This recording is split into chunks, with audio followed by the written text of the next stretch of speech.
Okay, we're recording. All right, I call this meeting to order. We'll start with the Pledge of Allegiance. Pledge allegiance to the flag of the United States of America and to the republic for which it stands, one nation, under God, indivisible, with liberty and justice for all. Okay. Seeing that we have no public, I'm assuming we have no public comments. Okay. We will go to our first order of business, which is adopt a final 2024-2025 district levy. Okay, so the attachments are in board docs, but I also printed them for you because they're just easier to look at in a piece of paper. So the big packet that starts out with the big spreadsheet, the historical spreadsheet, that's probably the one to look at first. I did number the pages in the corner, 1, 2, 3, so that if we're flipping around. So if you guys recall, this is, I had shared this with you at the last board meeting. I was just kind of heads up the historical part. And so, even from, when was that meeting? October 11th? Or what date was our last meeting? 14th or whatever it was. Even from then till now, things change. So we get the final equalization aid dollars. There are some adjustments that I'll cover with you under the non-recurring exemptions. Notable ones would be a pretty significant increase in the voucher levy, the private school voucher money that we levy and expense, and then also a somewhat unexpected revenue from uncounted open enrollment pupils from last year. And again, I'll explain that when we get to that too. So anyway, if you look at this big spreadsheet here, going back historically to 1984, so what I did is I added in what I have as our actual final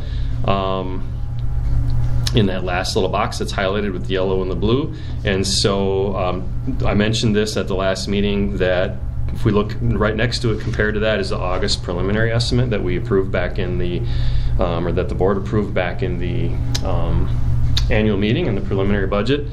And so at the time, we did what we thought was a conservative estimate of 10% property value increase. It ended up being a lot less than that, 3.6%, which, the last 2 years it's been 21% and 17%. So each of those years I had estimated with our friends from Barrett about a 10% increase and way undershot. So we said, well, I don't think it's going to grow as much, so let's go with 10%, thinking that was conservative. And then a little bit surprisingly, it was only 3.6% growth increase in total property value in the district. Now, 3.6 is still in a normal year. You'd say, okay, that's kind of normal historically, but lately the real estate has been crazy. So that, less than anticipated growth in property value, total equalized value, and then also the total levy is $150,000 and change, $159,000 and change more than anticipated back in the preliminary budget. So that means that our equalized mill rate is, I'm projecting 7.65. So, which if you look historically, where we've been in fall of 21, we're at 9.47. Fall of 22, 8.24. Fall of 23, we took a major dip last year with a very small levy increase and a very huge property value increase. So it jumped to the historical low of 6.86. We'll be back at 7.65, which is still, if you look at historically the last few years, still a pretty good drop from, say, 2 years ago. Last year was kind of an aberration, I would say. So just a historical, look there. Any questions on that page there, what you see? The next page too is more historical information. This is a good one to look at. This is on the DPI website as well. This is just good for, like context. I went ahead and just hand keyed in the information on the far right, the 2024-25 column.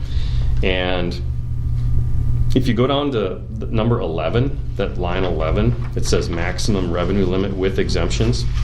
So that's the big number that's kind of the key every year is like, okay, how much money are we being allowed by the state of Wisconsin to raise per student? So if you look at that historically, you can kind of see it's been pretty flat the last 2 years. And so there's almost $125, almost $300,000 increase, $225,000 increase this year. So there's more that we're allowed. Part of that is due to $325 per student increase and other factors. And then I also highlighted some other things above that, which again I'll go into when we get to the actual revenue limit sheet. But you'll see just above that in line H, under 10H, adjustment for new choice pupils. So that choice pupils refers to private voucher schools. And you look at the historical there, look at the last 4 years. So in 2020-21, there were $0. 2021-22 was $33,000. Then it jumped to $47,000 in 2022-23. Last year it jumped, big jump from 2023-24 jumped to $118,000, and then this year again it jumped another 70 some thousand up to $194,000. So what does that mean? So that refers to students in our district who are choosing like a private voucher school virtually online, apparently, obviously, because there aren't any in our district. So the district doesn't lose money on that. Okay, so we get expensed that money out of our expenses in our budget, but we are allowed to levy that same equal dollar amount in the non-recurring revenue limit on part of the worksheet. So we don't lose, the district doesn't lose money. However, that is coming off the local tax levy. It comes directly from the local taxes. It's not part of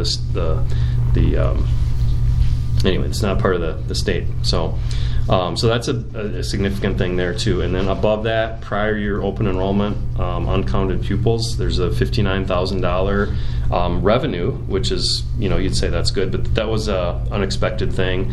So what that refers to is, so when we have open enrolled students who come in and out, so this refers to a student, there were multiple students, just a weird thing last year where there are students that we don't know about. So let's say, I'm just make up a hypothetical, a student was living in Turtle Lake and opening and enrolling to Clayton. Unbeknownst to us, they move into our district, into Clear Lake. So they're now a Clear Lake resident and they're still open and enrolling to Clayton. We don't know they're there on the third Friday count. Yeah. And so we don't account for them, or we don't know about them, and it doesn't happen until, say, the January count comes up. Or we get, many times families don't realize, and they get the paperwork as an alt app later on, and so we don't find out till during the school year. It all gets straightened out, and we find out about these students anytime from October to the spring, and it all gets accounted for. And so then what happens is we are getting a credit because there was a couple kids that weren't counted last year that we should have gotten paid for or gotten credit for last year. So that's what that $59,000 is. Nobody did anything wrong. Like, none of the other districts did anything wrong. We didn't do anything wrong. It's just one of those weird quirks of the system that we, kids just, we don't know. So,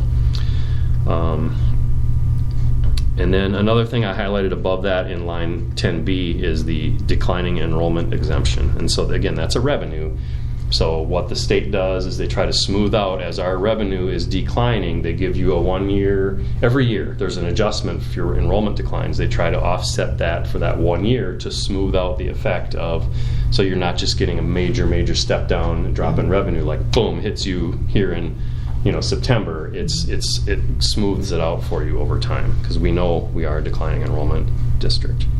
So I just wanted to start out with those couple historical things because I thought that's important. Any questions on this sheet in front of you here, this highlighted one? The next sheet I just threw in for reference, and this is what we received on came out on October 15th, the certification of general aids, and just to show there that Clear Lake, we had a decline in $154,000 in general aids. And part of that is because of our shifting, the formula goes according to, property values across the state. They take every district in the state, and they look at the property values, and then, you're on this sliding scale, and the higher your property value is, the less state aid you get. The lower your property value is, the more state aid you get. So we have, there are districts that have, maybe up north, our lake country, and they have millions and millions and millions of dollars of property value, they get basically no state aid. And then you have a school like Clear Lake, we get roughly over time 70% of our aid comes from the state because we have a lesser property value. But we know it's been increasing the last few years and kind of outpacing the state average, so we're getting a little bit less state revenue. And we also know that our pupil count is declining too. So there's that. Okay, so if we flip to the next page, if everyone's okay to do that or ready to do that. So this is the DPI revenue limit worksheet, and this is the big key to everything. And so as the spring and then the summer and here into the fall goes on, more and more of these lines in this document on this spreadsheet get filled in by the DPI. So they have estimates in there. So like in the spring and the summer, when I bring you the annual meeting, it's a lot of this is estimated, and now as we go here into August, September, October, now it's just fewer and fewer. They take out those variables and it gets locked in, like here's what you got. So on that front page there's really no difference from what we saw in the annual meeting and the preliminary budget, except for if you go all the way down to the bottom, the yellow line where it's fall 2024 property values, TIF out, tax apportionment, equalized valuation, that's that $406 million. So that's the number that has been locked in now here this fall. A little bit less than what we were expecting when we made our estimate. That's always an estimate. So that's the total value of all the property in our district, $406 million and change. Any questions on that front page? I guess the other thing I'll point out too is the yellow boxes up above on the left. Those are showing our enrollment. So what they do is they take it's always a 3-year rolling average. So there's a 3-year rolling average, 21, 22, 23. That's your base. And then they take, now this year after the count, they go 22, 23, 24, and you do a 3-year rolling average of that. And that's how they figure out your declining enrollment exemption, is they look and they see, okay, our rolling average last year was 580.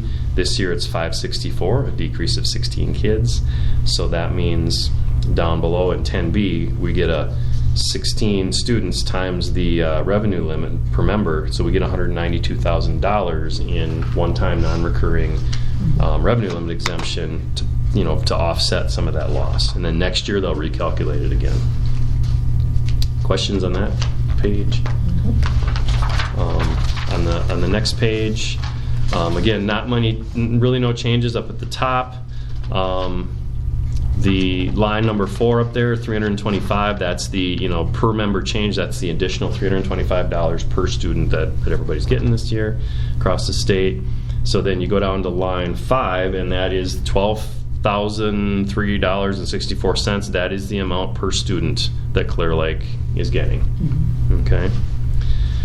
Our current membership of 564 kids, then you just do the math, and that totals up to your revenue limit without exemptions of $6.773 million. So then I just want to point out a couple of things. So lines 8 and 9 with a bunch of letters underneath them. So line 8, one thing that's new on here that wasn't there in August is 8B, transfer of service.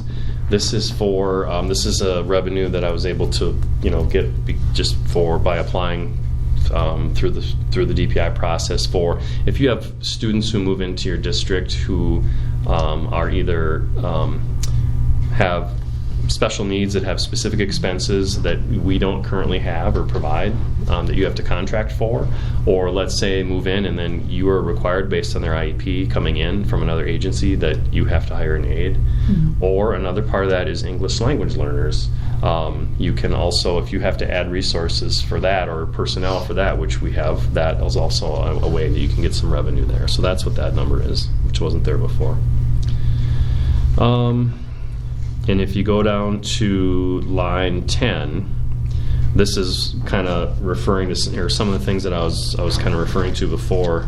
So line 10B is that declining enrollment exemption that I referred to on the front page. So that's a pretty big number because our enrollment declined quite a bit, $192,000. And then energy efficiency, that's something that has been there that's that project from 2013-14 at the elementary school. So that's a predictable number. That's just part of our debt service payment. And then letter E is that prior year open enrollment issue that I explained before. That was an unexpected thing that popped in there last week. Like, oh, okay, what is this? And then line H, which is the private school voucher deduction, and that's up to $194,000. So those two things, those letter E and H, are things we can't really control. You know, or a lot of things in there are things we don't really control. So, so if you look at the line 11, revenue limit with all exemptions is up, from what we had projected in August, $130,000 roughly. And then you go right below that, our state aid is down a little bit from about $28,000 from what we projected back in August, because again, that was an estimate at the time. So then, so if you basically take that line 11, which is our total revenue we're allowed to have, $7.7 million, and then you take line 12, which is our state aid, 5.1, you subtract out the two, and that you're left with the 2.566 allowed limited that's our local, tax that we're allowed to levy based upon the equalized aid formula. So that $2,566,206. So then what we do in line 14 is we take that total and we're able to, so we plug in under 14B, we plug in our non-referendum debt. That's that $481,000 that you see there. That's just determined by our debt schedule that we have based on what we did back in our 2013-14 project. And then if you go down to 15A, that's also part of that project, that $489,000, that's part of our debt schedule that was established back in 2013-14. So we can't change those numbers necessarily. And then 15B down below, Community Services Fund 80. And that's where we had talked about slightly increasing that to offset the free 4K wraparound. So we bumped that up just a little bit from the year before. So, so that leaves you, kind of do the math, and that leaves you 14A, $2,084,000 for the general operations. So when we total that all together, that's where we get that number on the bottom, the 3.106 million. Which is, we had projected 2.9 plus, so it's up 159,000. So anytime it jumps over a new number from 2 to 3, that's kind of catches your attention, But it's we knew there was going to be an increase in August, and it's slightly more than that. So, and again, the mill rate, which is right below there, which calculates out to 7.65, again is more than we thought it was going to be in August, but I'm not surprised by it, and that's due also to the denominator in the factor, which is the total property value didn't increase as much as we were estimating at that time. So, so that's where that revenue limit and the levy comes from. The private school voucher aid thing was a little bit of a surprise, that jump right there. So that's actually that 194,950, that 195,000 basically is 6% of our total levy, and it's 9% of our Fund 10 levy. So that's a decent amount of change there.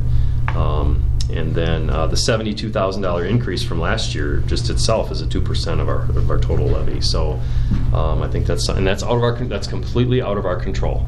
And in fact, for DPI, it's out of their control, so they don't get that dollar figure until October 15th as well. So they said, we're really sorry, we can't put this into the revenue limit sheet for you any sooner. We don't get it until then. They have a very short turnaround time. And it's all very private and confidential, so you don't know how many students, you don't know, and you're not supposed to know who it would be or whatever. That's private, not shared. But so it's just kind of this thing you get as a surprise, and it's very, I was there at a workshop with other superintendents, and people were kind of all over the map with if they've seen big increases or they haven't seen much at all. It just kind of varies. So questions, comments on the revenue limit sheets? Or the last 2 pages of it are just kind of extra things that fill into the formula. Just so I Go ahead, understand, yeah. that transfer service, is that like a grant or what? No, That's it's actually it's money into the formula, into the equalized aid formula, and it's a recurring exemption. So it's up under that list, that row of yellow there. That's a recurring. So we'll have that money. It'll continue, which is nice. Yeah. The ones down below that other line, those are non-recurring exemptions, and those can vary year to year, and that can be a little more volatile. Okay. So, yeah, good question. So the next pages 6 and 7 is nothing. That's all information that just feeds into page 8. Was just some attached graphs to the historical at the front to just kind of show you. You can see our membership number is on the decline. You can also see our levy has been on the major decline the last few years. Our revenue limit too has been, you can see from 21-22 to 22-23, it jumped up quite a bit. That was the referendum, and then it's been really flat for the last couple of years, and now it's gonna bump up again a little bit this year, a decent amount. So, the third or the next, or I'll let you look at that for a minute. Sorry, you guys are absorbing that a little bit. So,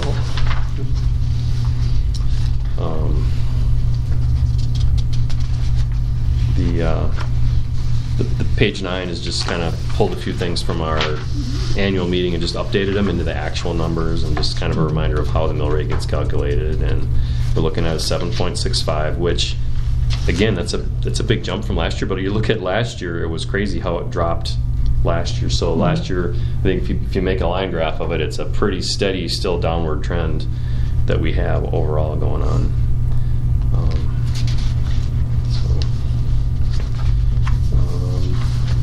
So that's the info on the levy mill rate.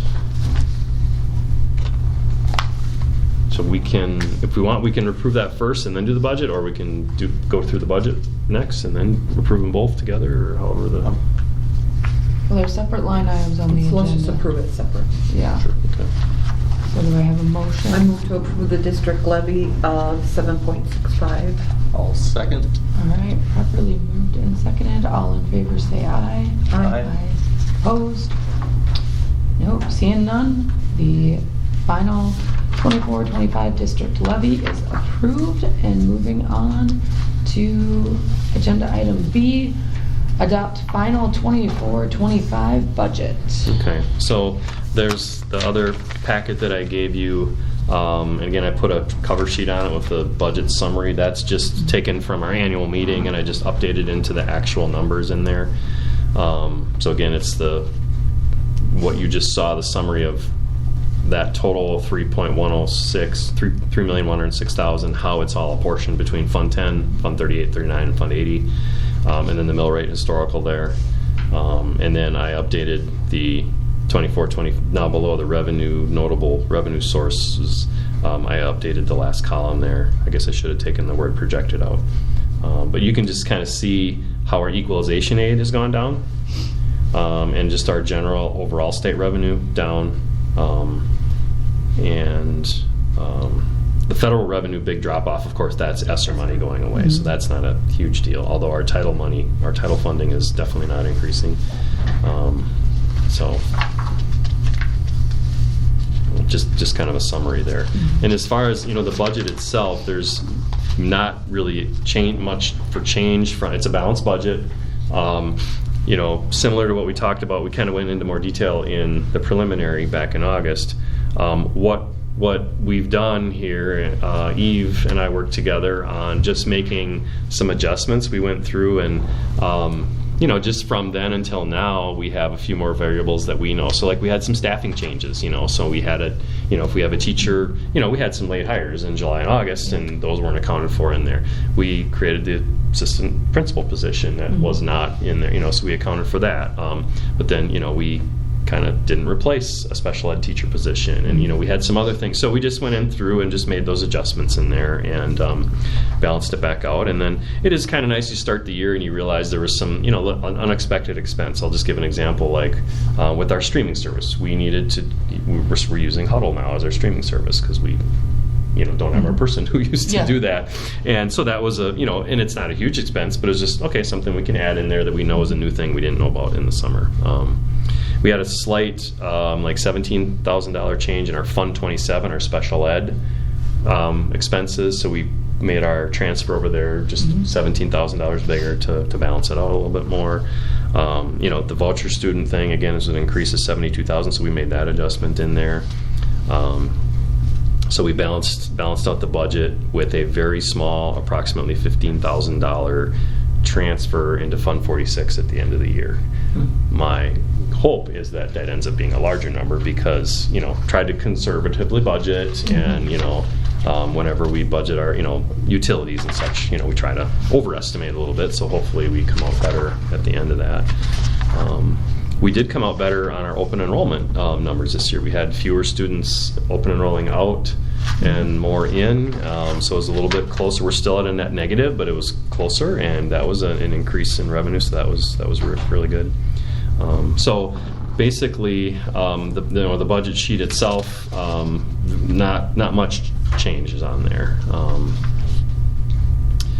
but we start out with a fund balance of $1.553 million in Fund 10. And then it just goes through the different, the local sources, the state sources, federal sources. That's that $198,000 of title money. So we, projected out as a balanced budget. So the $8,980,904 is our revenue and expense for Fund 10.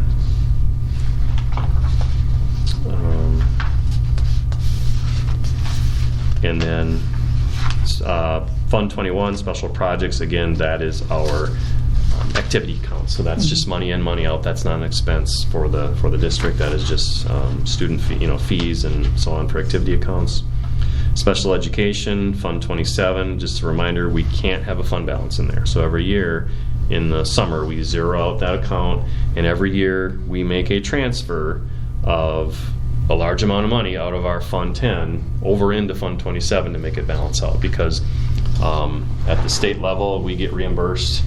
I think it bumped up to 30 or 33% last year is what we get reimbursed for special ed costs. The rest of it is borne by local districts. So that's one thing, as speaking about the political process, next summer when you hear them talking about the budget for the upcoming biennium, that's a push that I think a lot of people in the education world are trying to push for, and hope that it kind of gets some traction, hopefully resonating with people from both parties, to say, hey, we need to increase this special ed reimbursement. If we do that, that's money back in our pockets, as that's that much less that we got to transfer out of Fund 10. So hopefully that gains some traction politically. But Fund 27, we balance that out.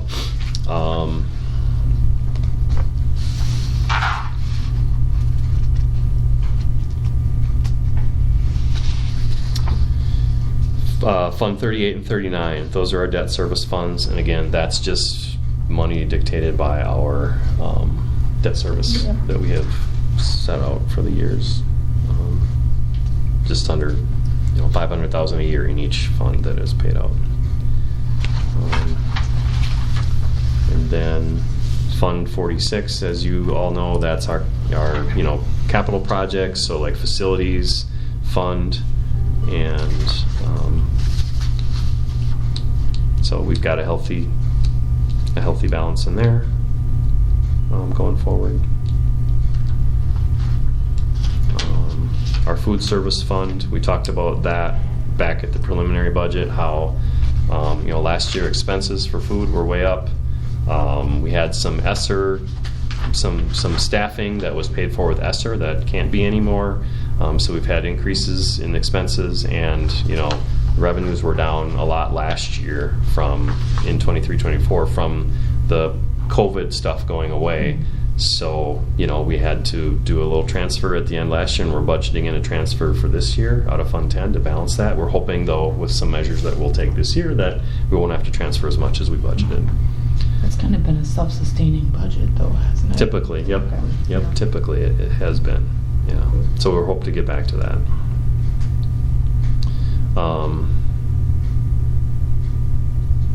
We also we increased meal prices a little bit too, Yeah. You don't want to go crazy with that, but that should help with the revenue some more too. So, Community Service Fund, that's our community ed, and again, that includes like our Junior Warriors program, community theater, community ed, but the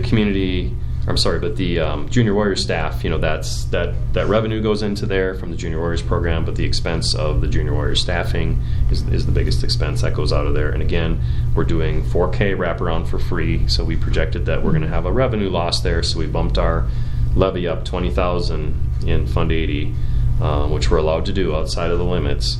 And then we'll probably, if we can, we'll bump it up again next year to kind of take a 2-year approach to kind of even that out if we can. So that's all those funds. I do have this. The next page is Fund 60 is separated just because they don't include it in the spreadsheet. But that's our local scholarship fund, Fund 60. And again, that's just money in, money out. There's no district expense to that. So again, not a lot of changes from the preliminary in the fall. So questions or things to go back through?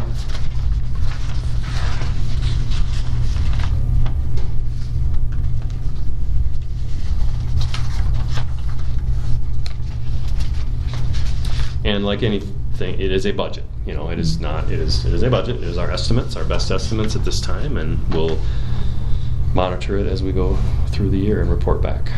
All right. Any questions about the budget? Seeing none, I'm open to a motion. I'll make a motion to approve the 24-25 budget. Second. All right. Properly moved and seconded. All in favor, say aye. Aye. Opposed? Seeing none, the motion passes. We have adopted the final 24-25 budget. Next agenda item is move to adjourn. I move to adjourn. Next second. All right, properly moved and seconded. We are adjourned.